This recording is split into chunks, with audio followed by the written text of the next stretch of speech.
It's Wednesday, August 23rd, 2017. It's time for WorthPoint Chats with Harry Rinker.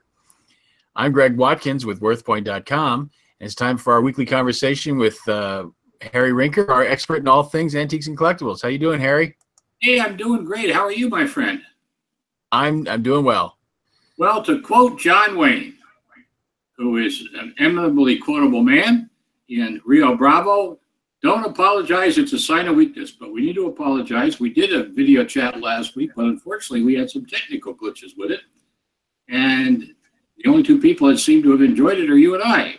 So, yeah, it will not be posted, but we will try to repeat some of the stuff, although not all the stuff that we said last week. And over time, we'll probably repeat all the stuff we said last week. That's right. It's always the better the second time around, right? That's what they say. And to quote Mr. Rogers, it's been a wonderful week in the neighborhood, or a couple of weeks in the neighborhood. So we have a number of things we can talk about tonight. I want to talk about a couple. First of all, we have a very good viewer, Art, who's down in San Antonio, that not only watches the YouTube videos, but also listens to my radio show, What You Got, on Sunday mornings. I'll get a quick plug in for that. For those of you that are unfamiliar with that, every Sunday morning from 8 to 10 Eastern, 7 to 9 Central, 6 to 8 Mountain, 5 to 7 Pacific, I do a 2-hour call-in radio show about antiques and collectibles called What You Got. And you can hear it on the internet at www.gcnlive.com. Well, we have a number of people that not only listen to my show, but also listen to us here. And Art is one of them. And the other week, I said, art is cheap. So Art, of course, who never lets any kind of remark go by without sending me a blister, an email of some sort or another, writes to me about my cheap remarks. And I think it's important that we say cheap is not a bad characteristic in the antiques and collectibles field. It's not. It's a statement. No, if you can get it, if you can get it for cheap, that's great. Well, for you know what? I want to talk about for cheap for a few minutes, because in a way, it's an interesting thing. First of all, one of the things that art is a victim of is the same thing that I have problems with. And that is, we see all this great old stuff going for next to nothing. And so there's an inner voice in art that says, save it, save it, save it, buy it, buy it, buy it. And you can do a certain amount of that as long as you're very cheap. But if you start spending a lot of money, you could be in big trouble, right? So I wrote Art an email. I said, look, cheap is good. And cheap is, but art's also fun, because art goes to local auctions almost on a weekly basis. And I'm trying to get him to call into the show on a regular basis to let me know what he's seeing. He's down in Texas, but he's become well known to the dealers and the auctioneers there, and he sees these things, and it's stuff he's never seen before. Now, this is the real problem in the antiques and collectibles field, and that is, well, I've never seen one before, and my comment is always, where did you look, right? Right. Okay, but the truth of the matter is that art, for whatever reason, keeps sending me stuff I've never seen before either. Wow. No. At which point I get all involved in researching it, and there's a truism in the trade that most people don't realize. If you're lucky, if you can find a quarter of the things you research, maybe, I mean, and you're blessed if you can find half of the stuff. I mean, given the quadrillion of things that were made, the ability to be able to go up on the internet and find information about one specific thing and one specific form or shape or pattern or whatever is really quite incredible. I mean, it's always incredible to meet it. Every time I go into WorthPoint and the Worthpedia to realize how much stuff is in there. But nevertheless, so Art sends me these things, and they're great for me because they drive me nuts. One of the things when you're out there researching something you're not familiar with, and you're not finding the object, you look for comparables, something that's similar to it, or you try to find comparables in your back memory that you can use to draw at least some conclusions about potential value. But anyway, Art, thank goodness. First of all, when Art sends me notes about what he's asking about, he tells me what he paid, so that's how I know how cheap he is. But the other part of it is that I also know that he's got a good head on his shoulders. There's a limit to how much he will pay for something he doesn't know about. But he gets some really interesting stuff. And this whole idea of cheap is critical. When I'm out buying an antique or collectible, The only price I care about is what is it worth to me? What am I willing to pay for it? Okay. So say I go somewhere and somebody has a price of $75 on it, and I said, geez, I'll pay $25 for it. Well, they know since negotiating with him because he's not going to do anything like that. Now he thinks it's worth $75, and here's the deal: it may be worth $75 on paper, but I will not pay that. I will pay $25. If he wants $25, I will buy it. So this whole value thing, instead of relying on the seller to set the price, the customer really needs to ask, what is it worth to me? What am I willing to pay? And Art has what I would call a bottom line price, a price he will pay for something that's got curiosity attached to it, that he'd like to know more, hopes maybe he's going to hit something really worthwhile for cheap. But he doesn't tend to go over that. And I'm impressed by that, actually. Now, as I said, it's been a strange, it's a wonderful week in the neighborhood. It's been a strange week in the neighborhood. I think I've been telling you I've been working on this sale down in Kalamazoo, right? Yes. Helping that estate dealer. Yeah, you mentioned that. Ready for a big estate sale over the Labor Day weekend. And in fact, we have this show next weekend before that sale takes place. But I was down there before coming down in Florida. I'm down at the condo. You may notice the background doesn't have that wonderful pile of papers I'm so used to showing in my video. But anyway, that's neither here nor there. It'll get stacked up sooner or later behind me. But there is a bunch of boxes back there, as you can see, but they're all going into the new China cabinet we just had built into the wall. So next week we should have a fairly clean looking background. But anyway, that aside, I went down there, and there's a lot of interesting adages in the antique site. Like, you never see something until you start looking for it. And the minute you see something, you say, wow, that's really neat. I never saw one of those before. Then you go out, the next month you see 10 of them because you just didn't strike your eye. Well, there's another interesting adage in the trade too. The more things you look at, the less you see. And when you're in, and I started this project with him because he's going to do two things with this house that he's working. He's going to have a huge catalog sale. So my first task was to go in there and pick out all the really, I don't want to say good stuff. That's being unfair to the stuff that remains, but the older stuff, the antique stuff. So he could have a catalog sale and maximize his return for his client that way. And he spent, oh my gosh, about 4 or 5 hours going through the house and identifying all kinds of stuff. And I really, did a good job for him. So this time I got called back. He said, well, I want to help you. I want to help you write descriptions for the stuff we're going to sell on the estate sale. And I have a couple of startling things evolved from that. Auctioneers don't have to know what they're selling. They have a general idea. Right. We talked about that. Well, we did talk about that. They don't know what they're selling. They just sell it as is. But this guy was concerned, and when it was I went up to the website where this sale is on. And by the way, I don't mind telling people where to see this stuff we're talking about. Go to Epic Estate Sales, EPIC Estate Sales. Epic Estate Sales and Auctions is the firm. I think it's Epic Estate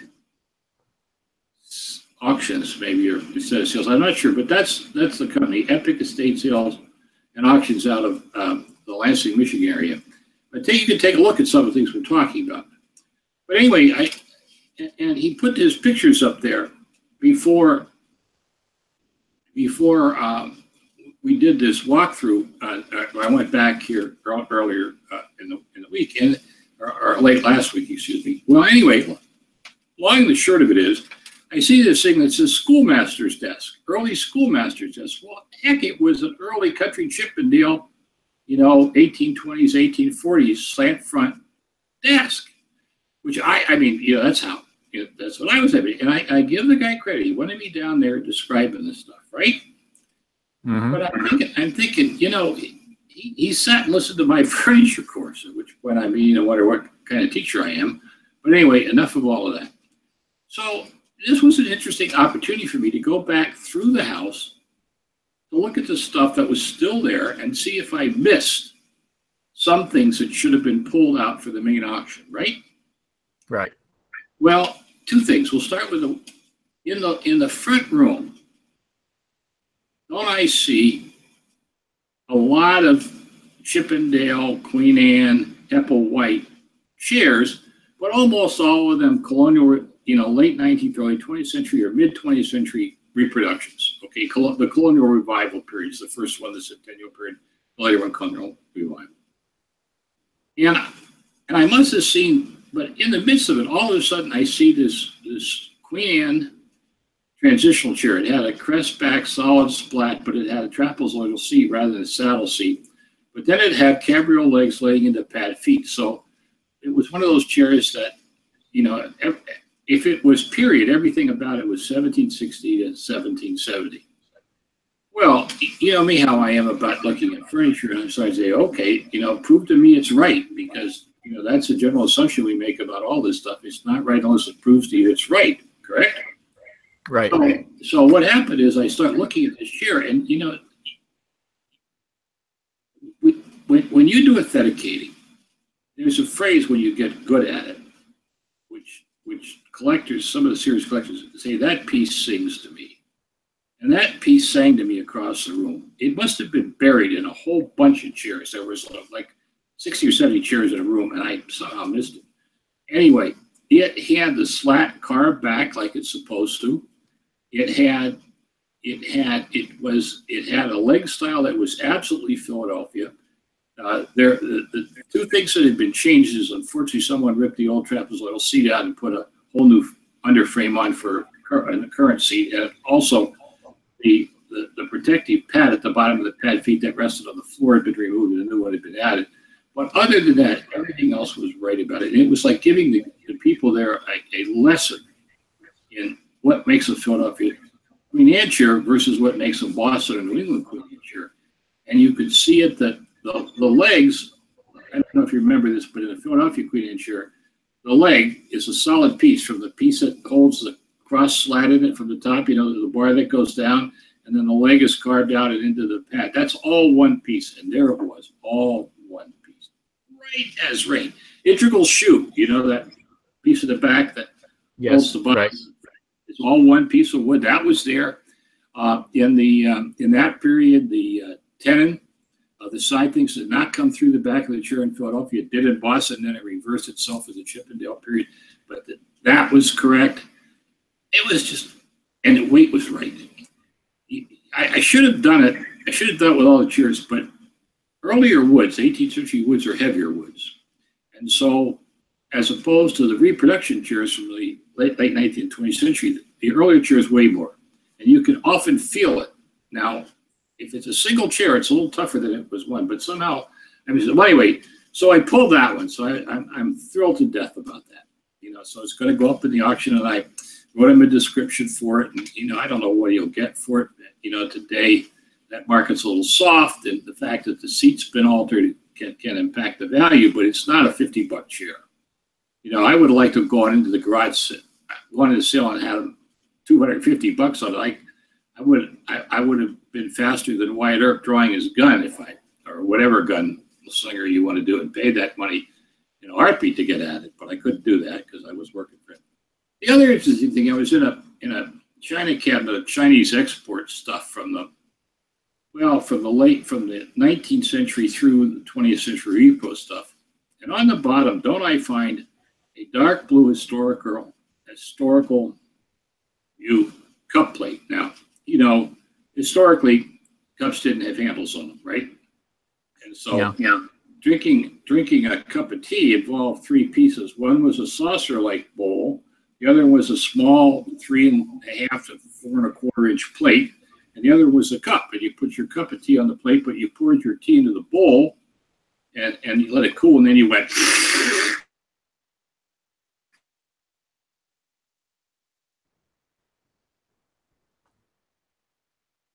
Okay, enough of all. And the cup plate is one of the, in any of these forms back in the 1825 to 1835 period are tough to find.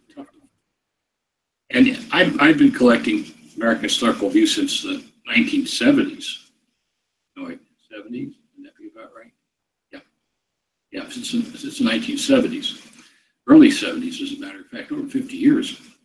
And so I saw this thing, And it was sitting on the bottom of a bunch of junk, and I'm thinking he's going to put $5 on that. So I grabbed the thing and I say, wait a minute, this is a a far different piece than what we were looking at. I said, I think it's got some value to it. So back then, cup plates were selling for, that type of cup plate was selling in the $250, $350 range, maybe occasionally as high as $300, $400. There's some cup plate that are worth a lot more than that, but that's what this particular design was called. It was from the Clues American Independence series, the one that he had. So I pull it out and I tell him, you should ask at least, $250, $300 for it.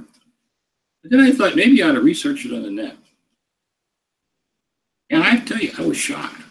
I found 2 recent sales from a Northeast auction, in which the auction was in New England, where this stuff plays big.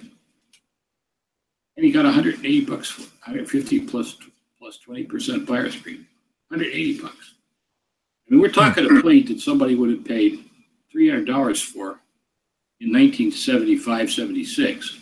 It's worth $150 to $180 today. I was devastated. When I started collecting dark blue, the dealers would say to me, Harry, this stuff has gone up in value for the last 50 years. Now, when you it's 1970, so you look at 1925, 1970, and it had steadily, almost literally, just gone up in value. And they said, you buy this, you'll never lose your money. This is like money in the bank. It's a retirement investment. I didn't buy it because of that. I never looked at it that way. And I do have some pieces that have done very well, actually. But the point of the matter is that you have to always be careful when you're out appraising things and when you're out looking at things to make certain your head is in the present and not in the past, right? And that's what WorthPoint is really great for. Exactly. Now, having this seems like a long-winded introduction to where I'm about to go, right? And I just want to say that what we're about to talk about did not come from Mark, but it came from one of our. No, I want to, in defense of Mark, but if he would have had this, he'd have sent it to me. We got an interesting email from one of our WorthPoint viewers. It is a T-shirt from the National Hot Rod Association, right? Yes, it is. It is, right. And last week we talked a lot about it, so we're going to talk a little bit about it first. But first of all, Greg, all right, here's his shirt, and you can see it says "Hail to the Chief," and it's 1931 to 2007. So what is that? The 70? No, not this. Is that the 75th anniversary? No. Is that the 75th anniversary or something like that? 70 of that is no. It can't be more than that. Okay, I'm trying to do this here. 13, 7 is 6. No, it's 94th, whatever anniversary it is. But last week, when I think of hot rods, I think I've maybe seen one too many Turner Classic movie. I think of hot rods, converted old 1920s and 30s cars into hot rods that people drove around, affectionately now known as street rods. But you corrected me, right? And said, Harry, get a life, right? Well, I don't think it was that blunt, but yeah. But the hot rod is really a threefold element right now, right? Yes. You have the roadsters, the ones that I'm talking about, the street rods, like the yellow guy there in the center. But there is also funny cars and, wait a minute, funny cars, drag racers are also part of the hot rod crowd, right? Yes. And so here we have this rather interesting piece. Well, then Greg went up on WorthPoint.com and found a whole bunch of T-shirts, right? That were from the Hot Rod Association, and some of them were from different hot rod meets and drag racing meets, and some they had pretty decent prices, right? $30, $40, $50, depending on how old they were. We saw a couple from the 1980s that were in the $35 range, right? Yes. But here's what we didn't see. Well, wait a minute. There is one autographed. Is that one autographed there in that one, that NRA, and that second one in there? Does that have an autograph on it? No, that's just smoke. It's a line drawing of smoke. All right. So the first thing that was interesting is we never find these things autographed, right? So the question becomes, what is this one that this client has, and what is its value with all those autographs on it? Well, now this is where Harry, dumb that he is, I don't know who these people are. I don't even know if the person who has this T-shirt knows who these people are. But we did find out that there are several Hot Rod Hall of Fame, Street Rod Hall of Fame, Drag Racer Hall of Fame, right? Funny Car Hall of Fame, all kinds of Hall of Fames. And I'm assuming because some of them are dated, and we found one that was dated, what, after 2007. It was a 2009 or something. We found a date there on the one. So she must have bought this shirt and hauled it around. And I'm assuming she's getting famous drivers or funny cars or drag racers or somebody to sign this stuff. But I was amazed. I was amazed not to find signatures like this available information. Now, we did find, right, a couple of websites, a guy selling this stuff, right? Yes. So the question becomes, how do we advise this person about what to do with the shirt and its value? Well, one of the things you can so whenever you get a signature item, the first thing you want to ask are any of these people in the Hall of Fame, right? In their Hall of Fame. Right. There are Hall of Fame, right? We found several. So we want to say, is there anybody in the Hall of Fame on here? And that's a plus, because a baseball player who played in the National or American League but never, for a year or two, and never got anywhere and didn't get a lot of recognition, it makes absolutely no difference. His signature is still 50 cents or a buck. Even if he signs his baseball card, is still 50 cents or a buck. I remember there was a guy played for Cincinnati Reds who remained nameless, who was on an ocean cruise one time with me as a celebrity guest, and he was signing stuff. And I think I got something signed, but I could never find it. My life depended on it today. But anyway, he was not a major hero, and he was certainly never going to go in the Hall of Fame. So, what good would it be either? One of my mementos from my Collector Inspector days was we filmed in Atlanta. We went to an Atlanta Braves game and interviewed Chipper Jones before the game, and he signed a ball for me. And and Chipper Jones was a very beloved Atlanta Braves personality, but unless he gets in the Hall of Fame, so much for my baseball value. But enough of all of that. So the question is, are any of these people in the Hot Rod Hall of Fame? And we did ask our viewer if she could send us some information on who are these people on this shirt. But here's the difficulty. Let's suppose that there are 5 people on this thing in the Hall of Fame. All right. Hang on a minute. Greg, do me a favor. Yes. Okay. I want you to talk for 2 seconds or 2 minutes or a minute. I put the thing down to plug in my computer, and guess what? I never bent over to do it. It says my battery's low. So talk for a minute while I crawl down to my. Okay. Goodbye, everybody. I'll be back in a second here. So while Harry goes and finds his plug for his computer, we will we'll go back to the T-shirt. And so the point about having dozens of autographs on the T-shirt is, how do you figure out the value of all those autographs? It's 1 plus 2 plus 3 make it worth 4, or is it the price of the best one only, the most valuable one, and then maybe a little bit more for all the others? Well, I just want to say that, can you hear me anyway from underneath my desk? Oh yeah, no, we can hear you. Well, we've got a great view of your chair. Plus 3 is 5, Greg. No, we can hear you. All right, but anyway, right. The value is really only the value of the most important signature on the shirt, right? Yes. All right. Well, now we got my computer plugged in, so hopefully it will stay up and running while we do this. Professional videos they do on YouTube, but how many of them show the guy crawling under the desk to save the show? Well, it's a good thing that you noticed that, because otherwise I would have been. I didn't notice that. What happened was that the computer came on and said, "Look, you idiot, you're going to go off the air in just a minute."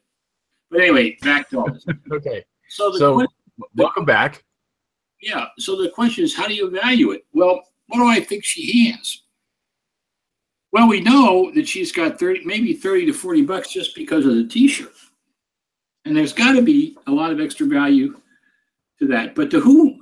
She has to get to a hot rod person or a hot rod buyer or a hot rod website to do it. So I'm guessing that she probably has at least $60 to $75 in value. Now she's got another problem, right? Most of these people are probably still alive if they were signing in 2009. I mean, it's only 2017, right? Right. She's got to wait for some of them to die, especially if they're potential Hall of Famers. Because once they die, they can't sign it. And if she has, say, 3 Hall of Famers on here, and all 3 die, there's no possibility of collecting something with all 3 signatures on again anymore, right? Correct. So that's when one of the rare things if you got a signed Yankee ball from the Babe Ruth era, and it had Babe Ruth and Lou Gehrig and a whole bunch of people on it, they're obviously all dead. The value is still largely the Ruth signature plus a little bit extra. But if you get just a Ruth and Gehrig signed ball, whoa, it's through the roof. Somehow the fewer signatures add to the concept of value. Well, anyway, we would like to hear more from this viewer. Tell us more about this thing. This is one of the things, when you send us a request to community@worthpoint.com to talk about something here on the air, we appreciate all the photographs, and we do appreciate the multiple photographs the woman sent about this object. But we need history too. We need the provenance, what it's all about, and also, most importantly, size, although I don't think size makes any difference in the t-shirt business. Nobody's going to wear that t-shirt. But we need details, and just say, here's a t-shirt that I have and what's it worth? Well, photographs do part of the job, but they don't do all the job. We need a lot more information as well.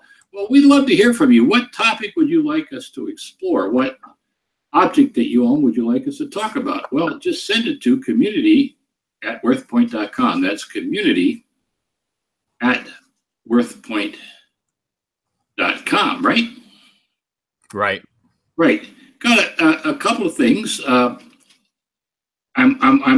got to talk to people at WorthPoint, but I think I mentioned to you that one of the projects I'm involved with is writing introductory heads for collecting categories for WorthPoint. So that if, for example, if you go up, we talked a little bit about that last week as we tried to find Medina, M-D-I-N-A glass, right? Right. Up there. Well, I got a list of categories they wanted me to write about in the glass area. I'm still working on the glass categories, and then it'll be another month or two till I get those done, and then I'm going to turn my effort to some of the ceramic categories, and then there's a ton of other ones as well. But I was more startled by the companies that were on the list by the companies that were on the list, right? And so one of the companies that was missing was Hawks. Now, do you know about Hawks? You know who Hawks is? No. Hawks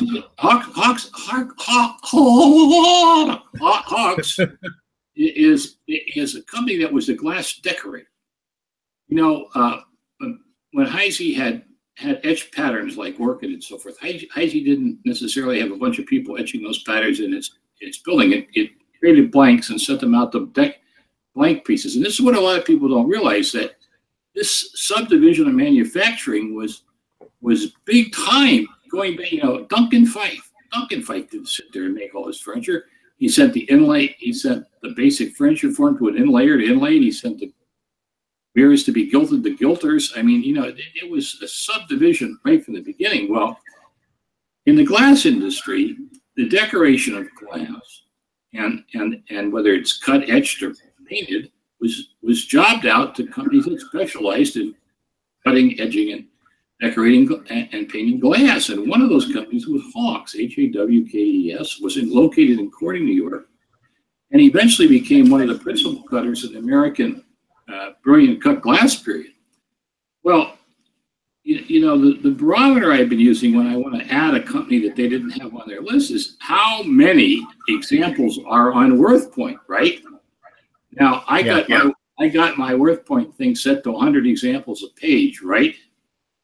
So I figured I'd have to make an argument with them. So I type in Hawks, and guess how many paid? 234 times 100, you know, examples on WorthPoint. Because they cut a lot of glass patterns and so forth and what have you. So it's fun for me. It's been fun for me to do this. It's also been fun because globally, where I'm working with a gentleman in Romania. and a young lady who's in Memphis, I believe. Where's Amy located? In Memphis, I think, right? Yes, she's in Memphis, right? So, you know, this global business is really, really interesting. But I'm learning a lot. I'm learning, you know, in a way, eBay was fabulous because you used to be able to go up on eBay and every given week you could see how many of X existed on there, right? And so if you went up there and you saw that there were 10,000 listings for that on eBay, you knew it was a pretty popular category. Well, now that WorthPoint's collecting eBay data, not by the week, but by the month and year and whatever, and plus data from all the other stuff, all of a sudden you can go up to WorthPoint and say, how much of this stuff is really out there in the marketplace? And all of a sudden you get some pretty startling answers. And we're talking tens of thousands, hundreds of thousands of pieces that have sold. Now, they're not all up there at the same time, but they sell. But it's a whole new way of looking at the marketplace. Well, enough of all that silliness and enough of this week. No. Well, we covered some of the things we talked about last week. Sometimes, sometimes now we're going to cross our fingers and hope that we're able to save this episode. What do you mean, hope we're going to be able to save this? Well, last time, the first time it never happened, so I'm thinking it's a one-off, but who knows? Well, you're going to have to let me know. All right. Well, anyway, I'm going to say goodnight. You're a busy man. You've got to meet with the students tomorrow, right? I do, and I've got to get this episode up on WorthPoint tonight. We'll talk to you next week, same time from Florida. All right. We'll say goodnight now, and see you next week, Harry. Peace. Bye-bye.